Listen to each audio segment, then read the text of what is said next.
কুসুম্বা মসজিদ। নওগাঁ জেলার মান্দা উপজেলায় এই মসজিদের অবস্থান। মসজিদটি ধরে রেখেছে সুলতানি আমলের অনন্য নিদর্শন। সেই সুলতানি আমল থেকে এখন পর্যন্ত হয়ে আসছে ইসলাম ধর্মের ইবাদতের সাক্ষী। ধারণা করা হয় সুলতান আলাউদ্দিন হোসেন শাহর শাসন আমলে এই মসজিদটি নির্মিত।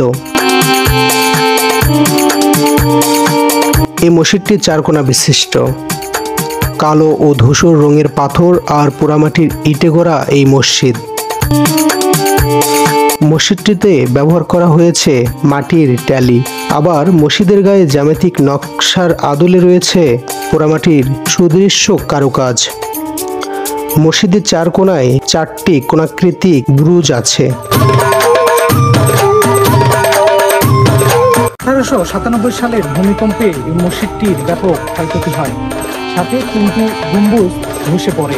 পরে প্রত্নতাত্ত্বিক অধিদপ্তর এই মসজিদটি সংস্কার করে।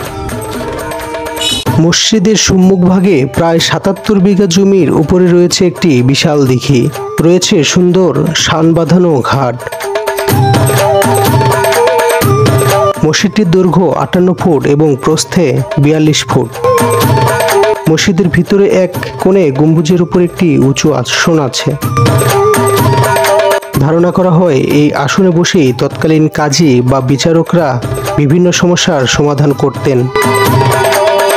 ভিতর থেকে এর নির্মাণশৈলী দেখলে যে কারোর ভালো লাগবে। মসজিদটি দেখতে দূর দূরান্ত থেকে দর্শনার্থী আসেন প্রতিদিনই। মহান আল্লাহ তাআলার ঘর এই মসজিদে আপনারা আসলে আপনাদের মন ভরে উঠবে।